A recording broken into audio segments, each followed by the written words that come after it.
Welcome everybody today to our roundtable discussion, Global Dealmaking in 2012, Why the Best Strategists will Dominate. My name is Suzanne Miller. I'm a senior editor with The Deal, and with me today is a terrific lineup of speakers. I'm delighted to introduce Ann Maiden, Vice President of Corporate Development at Honeywell, Holden Romanski, Vice President and Head of Corporate Business Development at Cisco Systems, Aileen Stockberger, Worldwide Vice President of Business Development at Johnson & Johnson, and James Rosener, Partner with Pepper Hamilton. I'm going to ask each of you to just say a brief word about your role at your company, and then we're going to move directly to our discussion. And Ann, let's begin with you. Thanks, Suzanne. Ann Madden, and my role is to lead the global mergers and acquisitions activities for Honeywell, which is a roughly $38 billion global corporation. My responsibilities cover the globe, and it's both acquisitions and divestitures and increasingly joint ventures as we become more global and the need to joint venture becomes more important for us. Great. Holden. Yes, my name is Holden Romanski. I'm responsible for our business development group at Cisco. It's a group that's responsible for all of our acquisitions and investments, as well as divestitures and joint ventures globally. And in that regard, we've got a pretty significant M&A activity, which we obviously are quite active in the market with, but we also have a $2 billion investment portfolio that I'm responsible for as well, and increasingly looking at different ways of clarifying the portfolio of assets and businesses around divestitures, and then increasingly, similar to Ann and Honeywell, looking at different opportunities to JV globally to be able to go and drive growth in our business. Hi, I'm Aileen Stockberger. I'm Vice President of Business Development at Johnson & Johnson. I've been with J&J about over 20 years and have been doing business development almost all of that time. So I've had the opportunity to work on all kinds of deals for J&J. Like my colleagues here, we're responsible for acquisitions, divestitures, joint ventures, licenses, any kind of activity with outside third parties. I've had the opportunity to do all those different types of deals for J&J, which is tremendous, and had the privilege this past year of completing our Synthes deal, which was our largest deal ever, $20 billion. Jim Rosener, I'm partner with Pepper Hamilton. I manage the New York office, and I handle mergers and acquisitions globally for private equity sponsors as well as strategic buyers. Excellent. Well, welcome everybody. And so let's set the stage here. As we all know, M&A is down across the board, whether you're looking at country or industry, and at the same time, everybody has, or at least everybody at this table has, a lot of cash to spend. So, you know, the question is, it keeps being repeated, why isn't everybody spending the money? And of course, there are some obvious constraints around economic uncertainties, regulatory considerations, you name it. So I want to ask each of you if you can address what is different in your M&A strategy today, how you think about M&A versus, let's say, 5 years ago. And let's begin with you.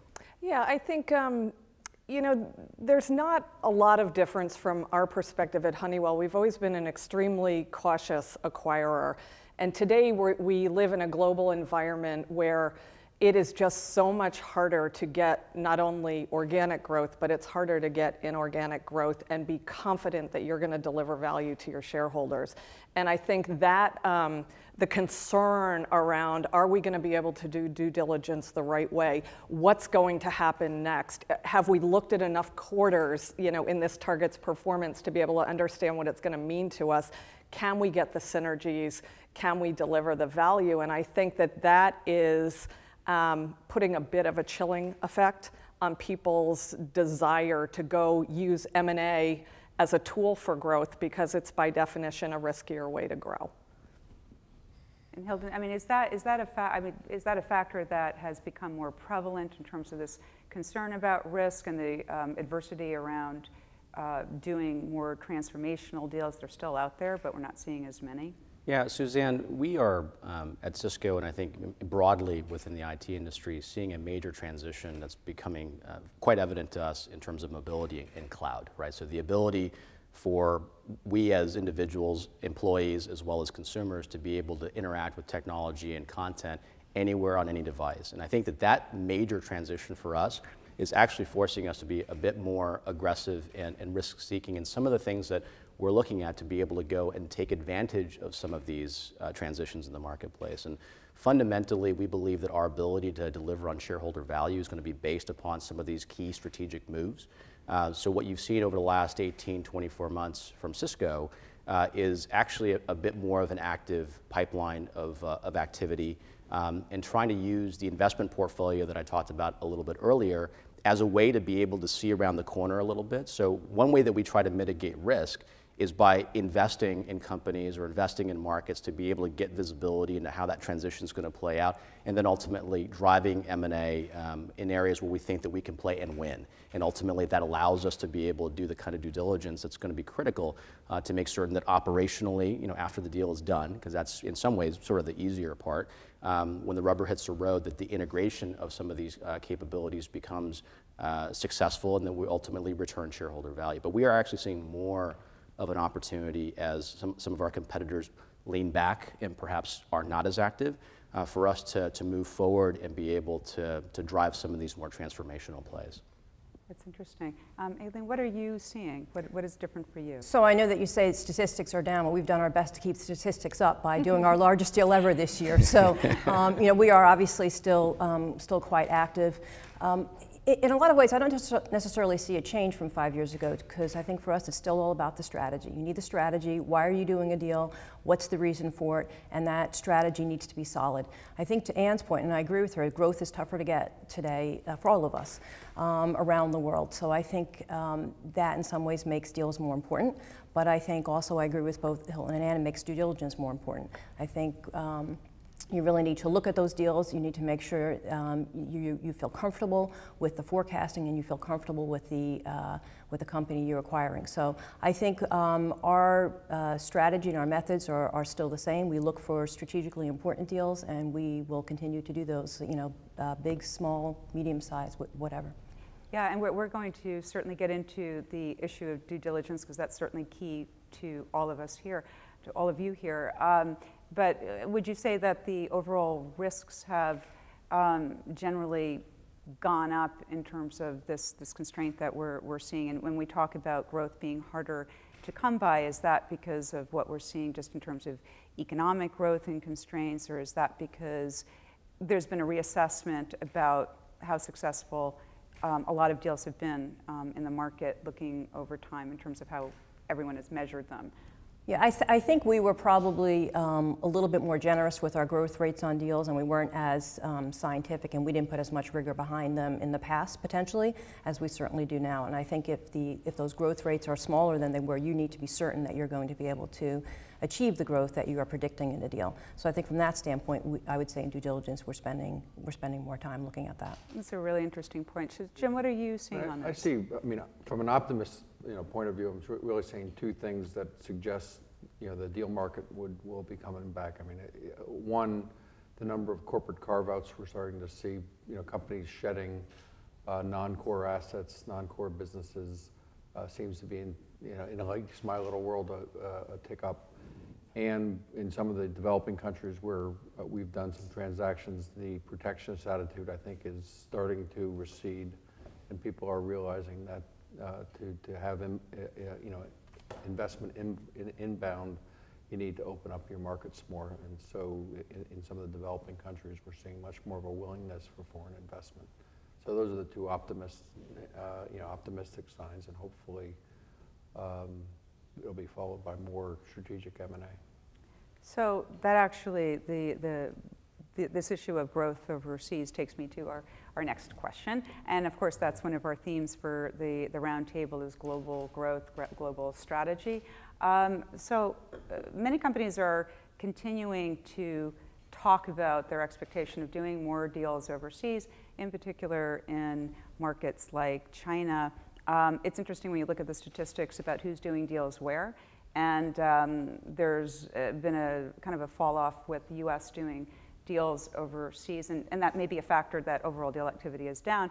But when you look at inbound from China into the US, what's interesting is they've actually, on a volume basis, doubled their deal making inbound into the US. So that's probably maybe something to discuss, maybe in the context of what we're looking at in terms of competitive issues, what you're up against when you're out there competing for assets, and is there a danger of the U.S. being left behind in the whole cross-border M&A competition?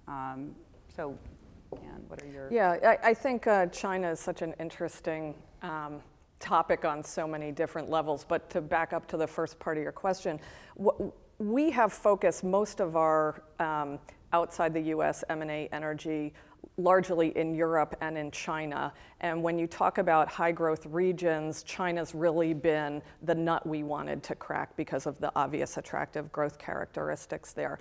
We have, though, found it very challenging. And so as we think about where in the world do we grow, we actually organizationally established what we call a high growth regions strategy, whereby we're not just focused on China and India anymore. We've expanded that look to be Turkey, Indonesia, Russia, Brazil, et cetera, with a leader to, cover that effort.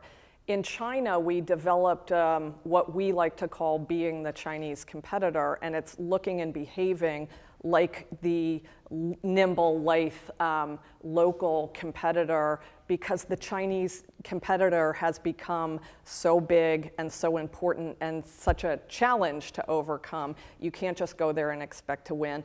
And they are now looking so outbound, as you mentioned, that they really are becoming such a force that that the lesson we took away from our experience trying to grow in China is that we really had to become Chinese, and we're taking that lesson elsewhere in the world, because we think that applying that type of local headset, local resources on the ground, local approach to the marketplace is going to serve us well as we move into other places like Turkey, Indonesia, Brazil, et cetera.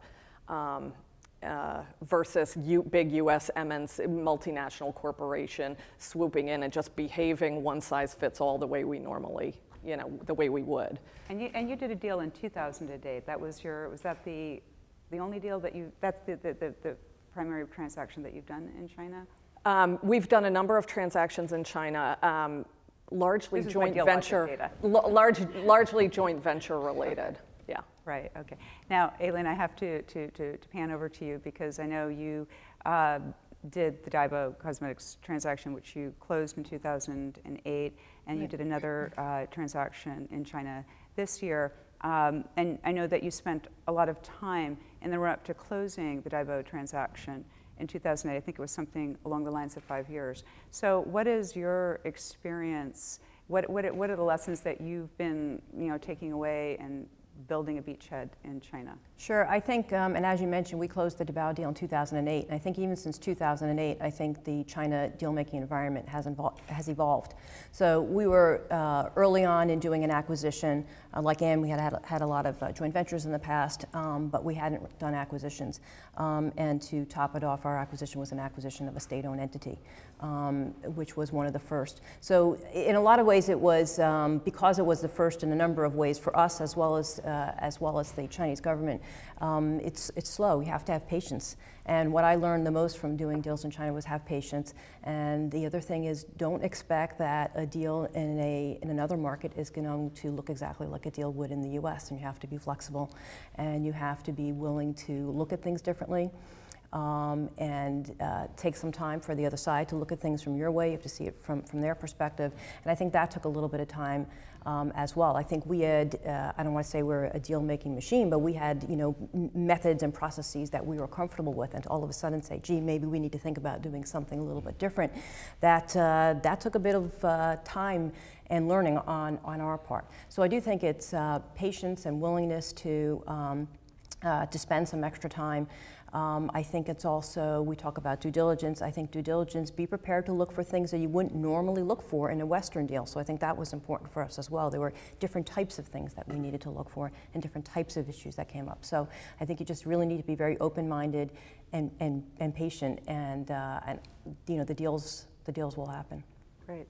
Now, Hilton, you've said that you're in the process of transitioning into a much more global profile, and I just was wondering where you see the growth and where you see the difficulties that are out there. Yeah, so as we look at this, I mean, globalization for us really has a couple of different major components. One is obviously the question of market access, which I think we're talking a little bit about here. Very important to us, but as important, if not more so, is access to talent and innovation. And in our experience, really, as we look for market transitions and our ability to participate fully and to lead in market transitions, finding the best talent, the best innovation, wherever it is absolutely crucial to us. And as we've looked at the map of the world and had the tough conversations internally about where we go, we see a lot of innovation that has come out of places like Israel,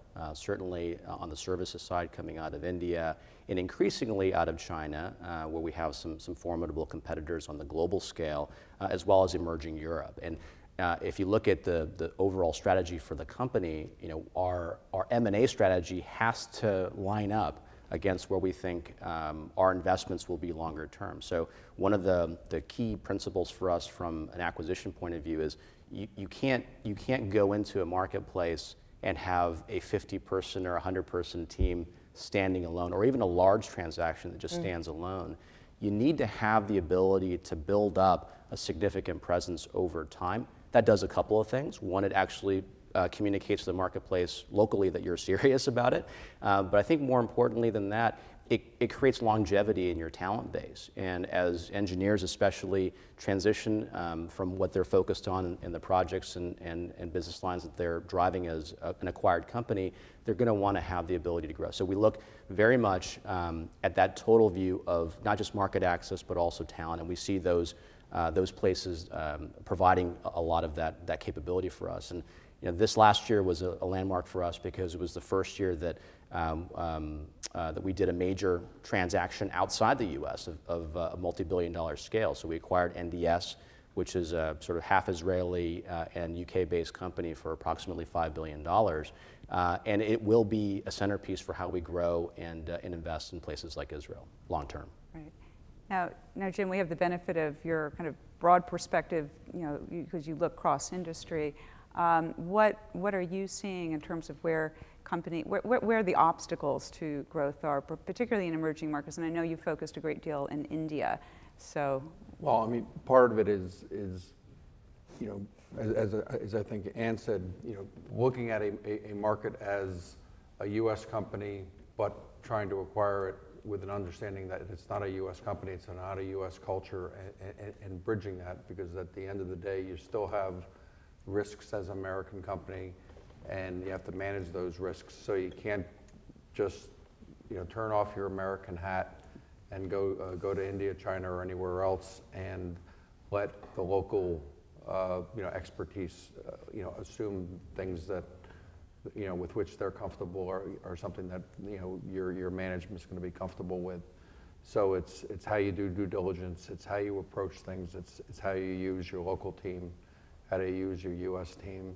We, you know, our firm has joined forces and acquired an investigations group that does global due diligence called Free Group Investigation Services, and really all of the world are doing due diligence at a high level on, you know, high risk, reputational risk type issues that I think, you know, U.S. companies you know, really need to bring into the markets, in addition to the local talent who can, you know, help you with the cultural and legal issues.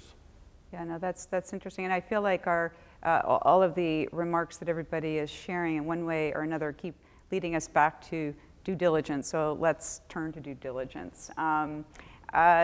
Certainly, it's a place where I know that all of you have shared you're spending a lot more time, and I'm going to begin with a rather controversial observation made by Autonomy founder Michael Lynch, now accused by Hewlett-Packard of inflating underlying financial metrics that led to a nearly $8 billion write-down, which we've all been reading about a lot.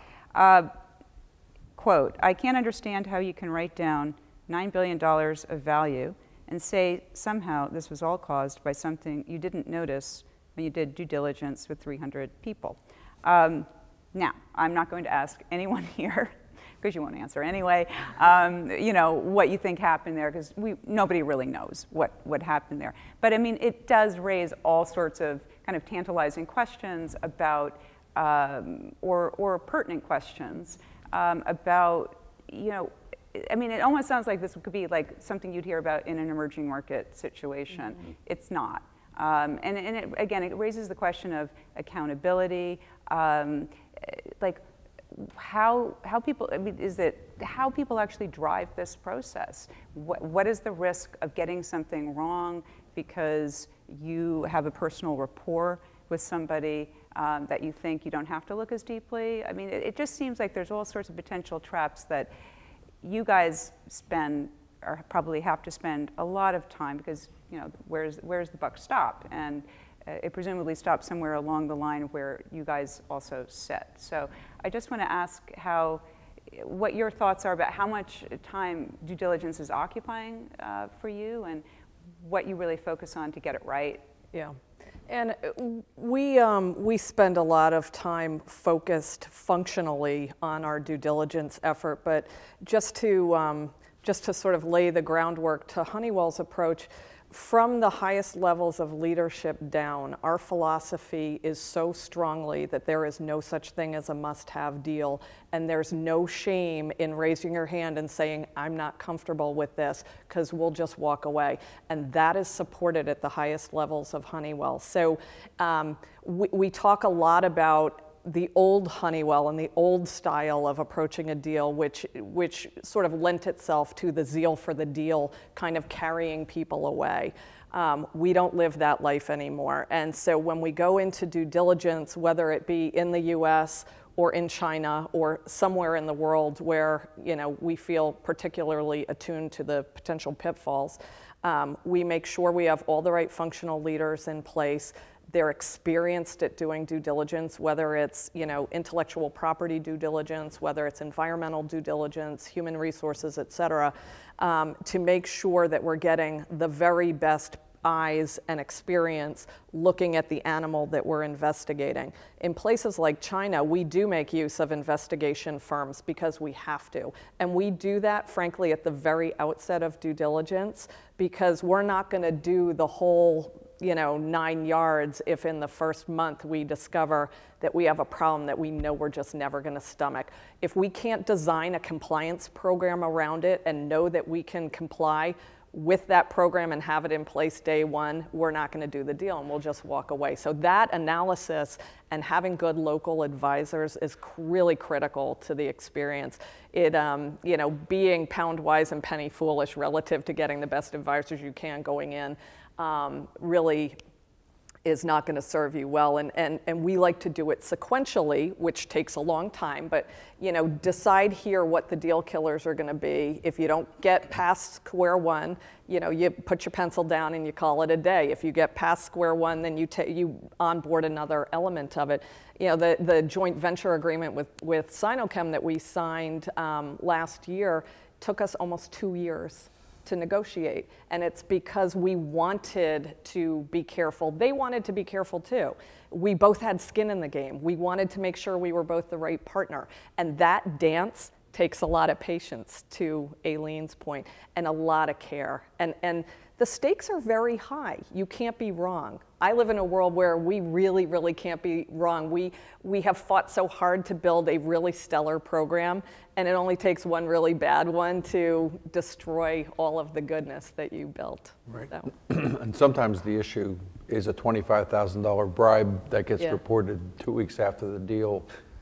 That's hard to find, but it's going to be as reputationally damaging as an $8 billion, $9 billion write-off. So I guess that's a question. How often does this happen? I mean, how often do companies actually get caught out? I mean, it's how many landmines are there that you have to deactivate? Well, I mean, there's a lot. And there's a lot that have to be found, and there's a lot that you can miss. And part of it is understanding who your partners are, who the target is, understanding the business practices of the environment, not tolerating it's just China and they do it that way, or it's India and that's the way it's done. if it's not done that way in your company, it's not somewhere you should be. And it's more understanding the macro, because the micro is everywhere, and it's hard to find everything, and you have to be comfortable with the strategy, the business, and the partners with whom you're getting into bed with. Yeah, I think there's two important things. I think Ann said the first one, it's tone from the top. I think it needs to be out there that it's okay to bring up issues, and I like your zeal for the deal. I always call it deal fever, but I understand what you mean, and people need to understand that, right, you're not going to do a deal just for the sake of doing a deal, and that, you know, we don't want to hear the issues. We do want to hear the issues. We want to understand them. And then I think you mentioned a really good point, and I think part of it is it's about culture. You want to understand the culture of that company, because you can't audit every single thing in the company, depending upon the size of a company, right? That could be an impossible task. So a big part of it is understanding that culture and understanding that company to determine if that could be a company where wrongdoings could be going on, and you really need to, that you want to understand, and then of course you do your testing. I think these are precisely the right points, and one of the things that Ann said around due diligence and being willing to walk away from a transaction. I mean, I think it's a broader first principle that I think is critical for all deal makers, which is if you're driving an M&A culture that can't face up to that, whether it's on valuation or due diligence, you found something you didn't, I mean, you have to be able to simply walk away, and we simply have that approach to it. And have walked away from more deals, you know, this year than we've done, and we've done a lot of deals. And so I think for us in particular, because of the volumes that we drive, it's a big part of our overall innovation approach, M&A. We've done 160 plus acquisitions since 1993. Getting it wrong from a due diligence perspective is simply not acceptable, right? There are going to be mistakes here and there, but for the most part, you've got to have a machine cross-functionally that's organized to go and drive it. And the way that we drive it at Cisco is we've got an integration team and a functional team out in the business that drives not just the integration planning, but the due diligence process and discovery for us as well, in addition to what we're bringing to the table from a pure BD perspective. And having that independence in addition to what the business is doing is a really critical check to make sure that people are not drinking their own Kool-Aid when they look at an attractive property in the marketplace, and the GM is not just running off and driving a transaction because it's going to help boost the numbers. And how have you built up your due diligence process? Slowly and through a lot of toil, but I will tell you this, that when you go back to when I first joined the company, 12 years ago, the due diligence process was right-sized for what kinds of deals we were doing. Here's what I mean by that. We were principally a hardware-based business. The selling motion as well as the operational capability inside the business more or less mapped to what you needed to be able to understand about targets that we were going after, primarily hardware businesses on the target side. I think that as we've scaled out the business both globally as well as across multiple areas, the need to be able to think about the complexity of software as just a kind of major cleavage between hardware business models and software business models. I think your HP Autonomy example is sort of telling and interesting in that regard. We thought that building out some of these capabilities that were really independent of the functions and independent of the engineering organization would be critical for us to understand businesses, frankly, that we're not in today. And so we saw that coming because of some of the transitions that are happening in the marketplace, and we've built that out organically over time. And in fact, some of the acquisitions that we've done have come with it folks that we now use on the due diligence side because they bring the expertise around software that's so critical to us. So, as John Chambers, our CEO, goes out to the marketplace to talk about doubling our software business, right, in the next couple of years, one of the few places you do that is around M&A. One of the ways of doing that is around M&A.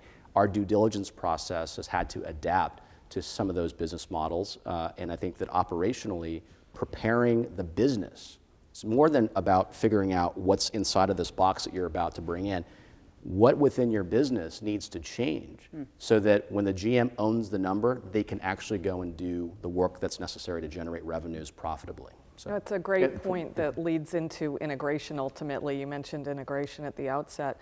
When we rebuilt our M&A processes back in 2002, when our chairman Dave Cote came on board, one of the elements of M&A that we tore down and built bottoms up was our due diligence process, and one of the key features of our due diligence process is integration planning that begins day one. And I think that that's really critical for deal makers in today's more complex, fraught with risk environment, is if you can't spend the time and effort and resources to really be devoting to your integration thinking, you're going to miss your true due diligence findings. You have to be able to do both and commit the resources and cost to do both. Yeah, and it's a fascinating point, because as everybody here knows, if you look back a few years ago at how corporate development folks ranked their role with integration or their engagement with the process, I mean, certainly the surveys have put it toward the very bottom. And certainly, it seems in the past few years that it's been rising to the top. It's fascinating what you're saying, all of you, about how this is kind of in tandem now with due diligence, and it occurs much sooner. And Aileen, of course, you're a real pro at integration, having spent all of the time that you have on this tremendous acquisition. And what would you share about your experience there? Sure. One quick point on back to the due diligence, though, because I think Ann touched upon it, but I think it's real important, and that is we're all at times going to be looking at white spaces. I think due diligence on what I call a tuck-in, so a similar business to what you have today, and you're going to put it with an existing company you have is one thing. It's when you're dealing in those white spaces, and I think Ann mentioned, be careful about, don't be penny wise, pound foolish. Really, if you need to hire outside experts, if you need to hire people who understand that business better, make sure it's really worth it to get that due diligence right. So I think that's one of the things that we employ now, is making sure that we do due diligence right, and if we need more people, if we need to spend money on it, it's worth it. It's worth it to spend that money and make sure you get it right. And I do think that then that does lead into, and it ties into integration. And Ann's right, you have to start integration early. And that's tough when you haven't, agreed on the deal yet, to explain to people that you really need to start integration. And it's one of our internal pushes and pulls, one of our struggles. And we always say you have to start integration early, and it kind of falls a little lower on the list. But we're trying, and we're getting better at that. One tidbit that we always do is make sure the person who's going to be an integration leader is part of due diligence. And they don't even have to be announced that they're going to be the integration leader, but if they're involved in it and they're seeing it throughout, that's important. When a due diligence process could last a year, 2 years, to your point, that's not knowledge you can just impart on somebody, give me the 60-minute download on the last 2 years. So if they've been involved in that, that's really important. So start the integration early, and when you can include the other side in that integration, include them as well in the planning between an announcement and a close. Really important to be working together and listen. We've learned we don't always know. It isn't always our way. Once you can open the door more and talk with each other more freely, things you may have assumed may not be exactly right. So make sure you're listening to the other side, and be ready to modify and change some things in really to really make sure you're retaining what we call the pearls of the business that we're acquiring. So those are our philosophies, and I think that's really served us well. And just constantly communicating, communicate to employees, over communicate. It's really important. It's a stressful time. You have to recognize it's going to be a stressful time for folks, and you really want to make sure that they feel that they know what's going on, or understand and have an understanding of timelines and things like that. They actually feel like part of it. I mean, I know some companies, right, and rather large companies, have instituted bonus plans to get everybody to buy into the integration, and which speaks to how difficult it is to keep everyone focused, I would think. Hilton, what is your experience around, and how have you been building up the integration effort? I think that it's a great segue from the due diligence question. I mean, I think the way that the conversation has evolved here is exactly the way that we need to be thinking about, at least within Cisco, and it sounds like with J&J and Honeywell as well. That continuum of understanding the business, the target, and understanding your own business and its limitations, is part and parcel with the due diligence and the integration process. So I think the integration piece for us really has multiple facets. It very clearly has a dedicated team that we have within corporate development. It's relatively small. It's a little less than 20 people who are quarterbacks in the way that we have deal makers who are driving the transaction. They really shadow those folks, even in some cases prior to term sheet, to be able to get some visibility into how big the bread box is going to be. And they're also flagging issues that are going to be important to think about in the integration process itself, as well as obviously the tertiary benefit of being able to have leverage in the negotiation. So we think it's a win-win across the board.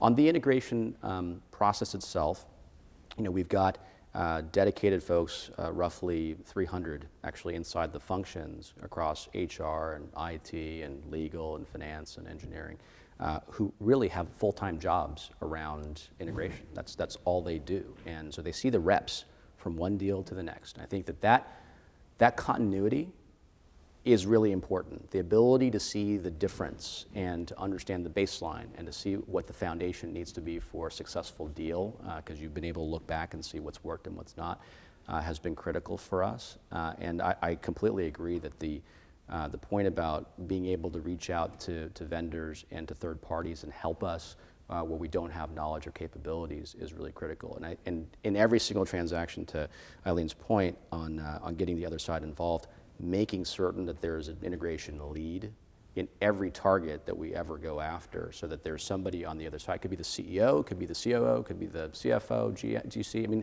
different people in every case that can reflect back and really be engaging with employees as we go through the process together. Yeah. I mean, from the outside, as the deal lawyer, we rarely get involved in the due diligence process, but just anybody who's been doing this for any period of time, can recall when you were a young associate and you showed up to do due diligence and there was a young accountant and there was a young business person. You said, "What are you doing here?" And he said, "I don't know. What are you doing here? I don't know. Let's do diligence." And you flip pages and you did charts. And now you look at the due diligence team and it's still me, but it's the senior people from the client and it's the senior advisors from the outside. It's operating partners if it's a private equity fund. And the age and experience of the deal team, not only to find the diligence risk, but also to figure out what to do with it once it closes, is strikingly different and really has evolved significantly, I think, over the last 10 years.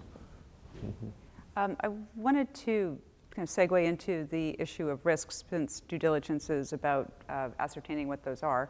And I was going to kind of approach three different risks, which I realize are kind of related. Regulatory, they're different, but they're under the heading of risk. So regulation, reputational risk, shareholder activism. I mean, I know that each of you in different conversations have flagged some of these concerns. So what I'd like to do, Anne, begin with you and just to address what you, in terms of how you're assessing what the risks are, the more immediate considerations, whether, again, it's shareholder activists knocking at the door for yourselves or others in the industry, or this issue of reputational risk, which I know, Jim, you've talked about, or whether it's regulations, or maybe it's all of them.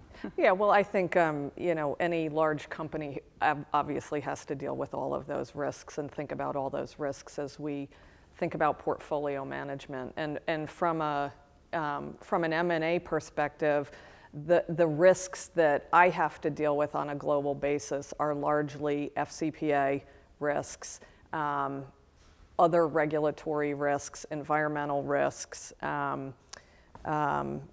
intellectual property piracy, if you will, and all of those sort of are bundled up into the reputational risk. I mean, look at, will HP survive the reputational risk of what just happened, and how that will unfold in their, Siemens is a great example in the press, in the last decade of, regulatory risk, compliance risk, and then reputational risk meted out very publicly in the press. And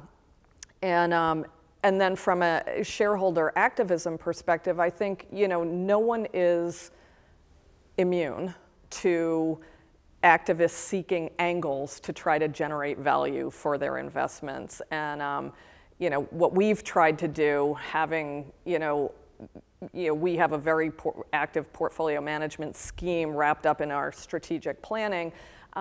We've bought over 70 businesses in the last decade, but we've sold over 45 or 50 businesses in the last decade. We don't have a lot more of that wood to chop in terms of the divestiture side, but for those who haven't been so proactive, I think perhaps they're vulnerable and should take a deeper look at, where are the non-core assets? Where are the underperforming assets? Will I be vulnerable to those like, Relational and Jana and all those activists who are making such a meal out of forcing activity to happen? You don't want someone to come tell you what to do.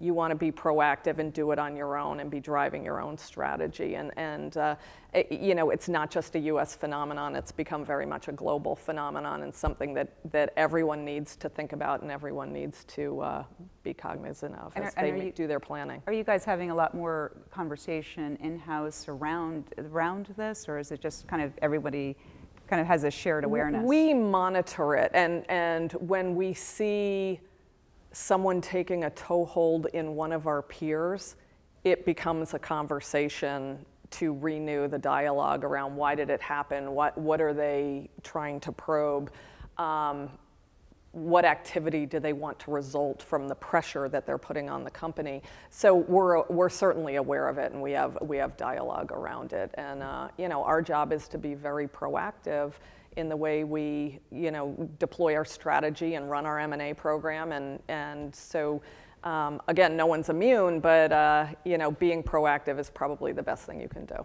Great. Yeah, I want to pick up on Ann's theme of proactivity, right? As we sort of manage not just the regulatory and the sort of activist risk, but also think about sort of fundamentally technology risk, which is something that obviously we spend a lot of time looking at. But I do think that this need to make certain that we are out in front of the marketplace and out in front of shareholder concerns and making sure that everything we do on the M&A side, certainly within my patch as well as across the business, is returning shareholder value and being able to make the case for that, right? So whether that means more proactively managing the portfolio so that you're taking businesses that are underperforming and either tuning them down or pushing them out, and at the same time out to market to be able to go and take advantage of some of the transitions that will, if you are not playing, will make you vulnerable over time to not just shareholders or shareholder activism, but also to your competitors more broadly.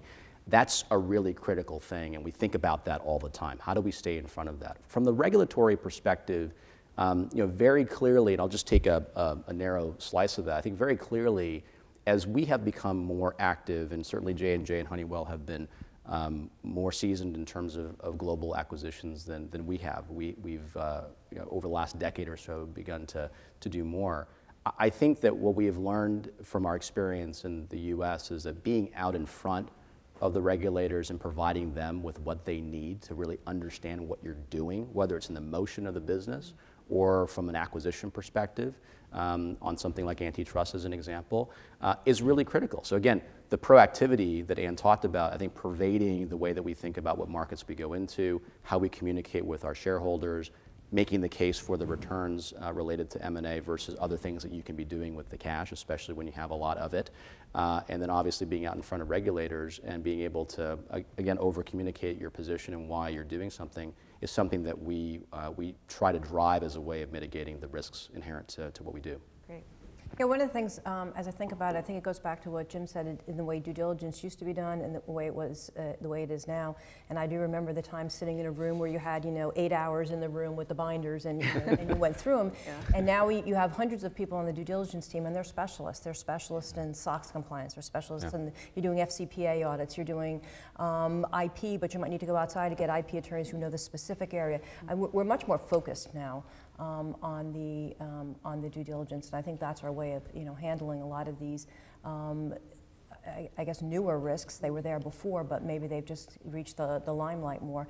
So I think what we find ourselves doing is having a lot more specialists who we bring into each of our transactions to take a closer look at some of the areas you've mentioned. Great. Yeah, and let's not ignore the fact that any acquisition is going to involve risk, and it's bringing a foreign body into the into the organism, and it could bring viruses. So things will happen. So it's what do you do about it? It's what's your reputation before you bring it in. It's what's your tone at the top. It's what are you doing to mitigate and manage the risk. It's what's your response to the emergence of the risk.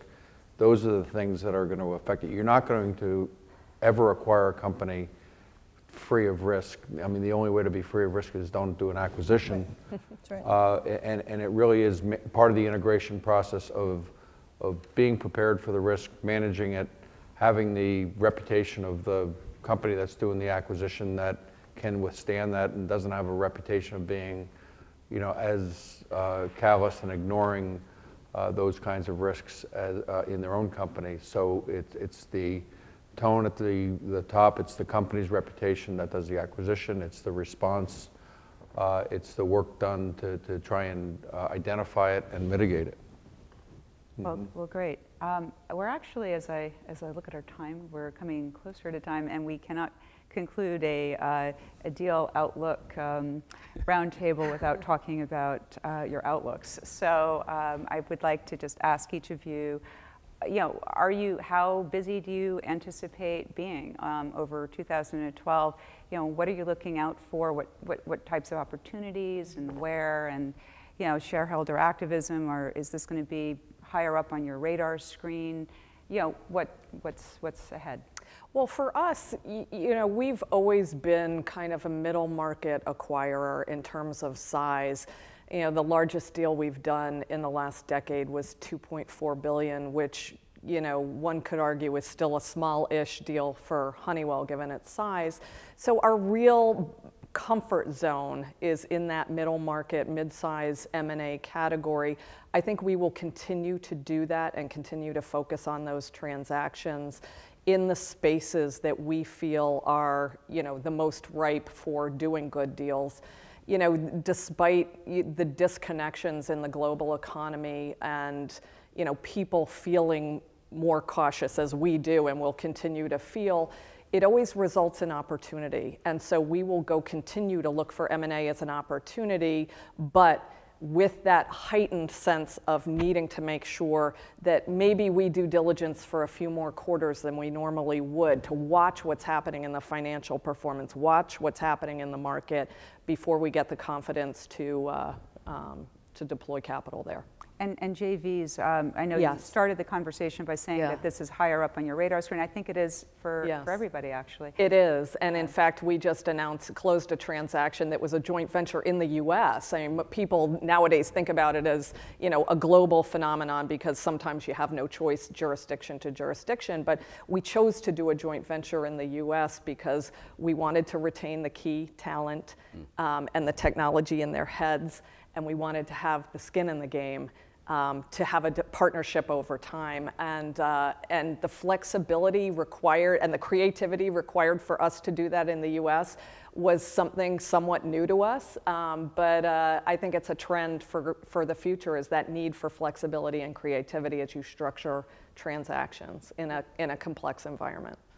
That's interesting. And Hilton, what's ahead? Yeah, so I would start by saying that really fundamentally for us, and I'm sure this is very much the case for my peers on the panel as well, it starts with strategy, it then goes to actionability, and then I think posture, right? So when I say strategy, I mean, do you have a business that's capable, that believes it has a winning strategy, that's capable of executing on that? Do you have actionability in the marketplace? Is the transition playing out in a way that there are actually things that you can go and do? And then the third part is, are you willing to go and do that? And that's at the board level, that's at the leadership level. I think on all three of those, we're in a place right now we feel very good across all three, and are going to be as forward-leaning as we've ever been. And I think I say that because we've done a lot of this already, and I think that's going to continue into our fiscal year 13, which ends next July, and potentially beyond. I think the reason for that is that not only is the strategy in a place where, as we've gone through the big transition from a year and a half ago at Cisco with the management team changes and turnover, and really getting back to an organizational structure that can execute, feeling good about that. Getting to a place where the marketplace and our customers are confident that we're able to go and drive the big transitions. And most importantly, on actionability, we're starting to see that a number of the interesting companies within spaces such as cloud and mobility who are really driving interesting transformations in the marketplace, but fundamentally realize that they're not going to get to an IPO, that they're not going to be able to get to a standalone private company scale. Ultimately, there's much more receptivity to having discussions at more rational levels of valuation. And I think that between those things, you'll see some activity from us that will map well to the overall priorities and strategy for the company around core, so security and mobility, as well as in collaboration, video, and cloud, which again are our stated priorities within the market. So we expect to be active, and we expect to be very forward-leaning in the marketplace. And do you expect the halo to remain off of the IPO market in your favor? Well, smoke them while you got them. No, I think we can never predict, obviously, where the marketplace goes, and if 12 months ago was a leading indicator of where we were going to be, obviously we'd be in a very different place right now. I will tell you that companies that wanted to have discussions at valuations that we thought were unrealistic 12 months ago are in a position now where they're much more rational and willing to have the dialogue. And does that continue? I don't know, but we certainly want to take advantage of where we are in the cycle, and we want to make sure that we are in a place where we can deliver the best technology to our customers. Fundamentally, that's what we do, and we see that there's a crease in the market for us to go and do that now. And our competitors perhaps are not as active in doing it. Great. So I'm optimistic about the deal economy, but I'm always optimistic about the deal economy because I like doing deals. And I think times are different now than they were 5 years ago, but that's what creates opportunity. So the types of deals that we might be doing, that others might be doing, might be different than we would have done. But I think there's still plenty there's plenty out there. So we will continue to. We start with the strategy. I agree 100% with you, Hilton. That's not. I know I'm a broken record, but I say that all the time. Start with the strategy, and if the strategy makes sense, then the deal will follow, and then we figure out how to make the deal work. I think we, and that means everyone, I think need to be more creative, to look at different types of deals, to be more open-minded, and that might mean regionally, that might mean the type of deal we do. I think there's going to be, it's not going to be your basic, acquisitions the way we did a lot of in the past. So I think we're trying very hard to be open-minded and willing to try different things to entertain different ideas. But I think the cycle we're in right now is going to create different kinds of opportunities for us, and we're hoping to be able to take advantage of that. And JVs you had mentioned that JVs might be more apropos for the medical side of the pharmaceutical side. More, right? Yeah, probably more on the pharma side, probably not as much. And JVs have been around in pharma for a long time. So I think once again, but that doesn't mean that's the only place it should be, right? So I think that's where I'm back to. I think we need to all be more open-minded and be thinking about different ways of doing deals.